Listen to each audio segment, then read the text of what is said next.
নমস্কার, সুভদ্রা রান্নাঘরে আমার সকল দর্শক বন্ধুকে জানাই স্বাগত। আমি শিউলি। আজকে দেখো আমি কিছু পনির নিয়ে এসেছি, কিউব করে কেটে নিয়েছি, আর ক্যাপসিকাম কেটে নিয়েছি।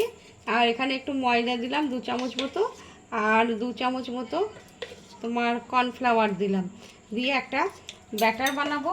ব্যাটার বানিয়ে এটাকে আমি পনিরের নিরামিষ পনির স্যাটে বলো বা নিরামিষ পনির পকোড়া বলো, যাই হোক একটা কিছু বানাবো।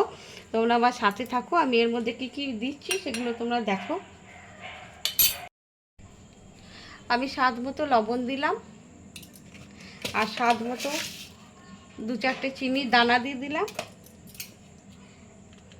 1 pinch Kashmiri red chilli powder দিলাম, আর গোলমরিচ গুঁড়ো দিয়ে দিলাম যেহেতু নিরামিষ হবে। আর এটা হচ্ছে তোমার গরম মশলা, হোমমেড গরম মশলা গুঁড়ো দিয়ে দিলাম। আর একটু আদা আর কাঁচা লঙ্কার, সামান্য একটু আদা কাঁচা লঙ্কার পেস্ট দিয়ে দিলাম। এবার আমি এটাকে মিক্সড করে জল দিয়ে ভালো করে ব্যাটার করে নেব একটা। আমি পনিরের কিউবগুলোতে একটু গোলমরিচ গুঁড়ো দিয়ে দিচ্ছি, আর একটু লবণ দিয়ে দিলাম স্বাদ মতো, আর একটু টমেটো কেচাপ দিয়ে দেব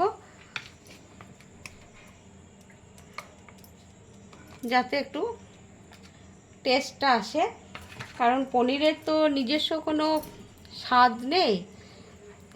সেই কারণে এগুলো একটু মাখিয়ে 2-5 মিনিট মতো আমি রেখে দেব। একটু আদার কাঁচা লঙ্কা বাটাও আমি দিয়ে দিলাম এর সাথে। দিয়ে এগুলো ভালো করে মেখে আমি কিছুক্ষণ রেখে দিচ্ছি, এই 2-4 মিনিট মতো রেখে দেব। 1 পিঞ্চ বেকিং সোডা দিলাম, সামান্য একটু, ব্যাস। এবারে এটাকে আমি গুলে নেব। একটা টুথপিক নিয়েছি, তার মধ্যে প্রথমে একটা ক্যাপসিকাম দিয়ে দিলাম টুকরো, তারপরে একটা পনির, আবার একটা ক্যাপসিকাম। এইভাবে আমি এগুলোকে গেঁথে নেব। হ্যাঁ, সুন্দর করে দেখাচ্ছি। ভারী সুন্দর হবে খেতে। তোমরা এইভাবে একবার বানাবে, বানিয়ে খেয়ে আমাকে কমেন্ট করে জানাবে কেমন হয়েছে। এগুলো মিনি স্যাটে।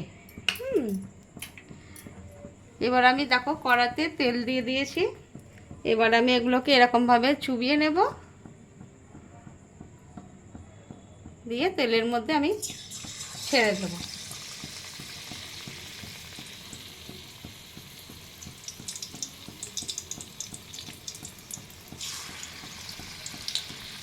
তো নিরামিষ করছি, তোমরা যদি পেঁয়াজ রসুন দিয়ে করতে চাও তাহলে এর মধ্যে পেঁয়াজও গেঁথে দেবে, আর ব্যাটারের মধ্যে পেঁয়াজ রসুনের পেস্ট দেবে, তারপর পেঁয়াজ গেঁথে দেবে, সেটা একটা আলাদা রকম হবে। আর যদি আমার মতো নিরামিষ করতে চাও তাহলে এরকমভাবে বানাবে। তবে এরকমভাবে একবার বানিয়ে খেয়ে দেখবে, ভীষণ ভালো লাগবে। পনিরগুলো আমি উল্টে দিচ্ছি একে একে, উল্টিয়ে পাল্টিয়ে সুন্দর করে আমি ভেজে নেব। দেখো আমার পনিরগুলো ভাজা হয়ে গেছে। এবার আমি এগুলোকে উঠিয়ে নিচ্ছি।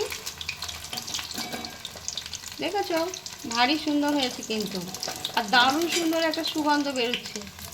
তোমরা এভাবে একবার অবশ্যই বানাবে, বানিয়ে খেয়ে আমাকে কমেন্ট করে জানাবে। দেখো আমার পনির স্যাটে রেডি এবং সার্ভ করে দিয়েছি। তোমরা এইভাবে একবার অবশ্যই বানাবে, বানিয়ে খাবে, খেয়ে আমাকে কমেন্ট করে জানাবে তোমাদের কেমন লেগেছে। আর তোমরা সবাই ভালো থাকবে, সুস্থ থাকবে। তোমাদেরকে জানাই সকলকে অসংখ্য অসংখ্য ধন্যবাদ, অনেক অনেক ভালোবাসা আমার সাথে, আমার পাশে এইভাবে আমাকে সঙ্গে থাকার জন্য এবং আমাকে সাপোর্ট করার জন্য। যাই হোক, তোমাদেরকে আমি একটু মানে ভেঙে দেখাচ্ছি। দেখো মুচমুচ করছে, ঠিক আছে, কুড়মুড় কুড়মুড় করে আওয়াজ হচ্ছে।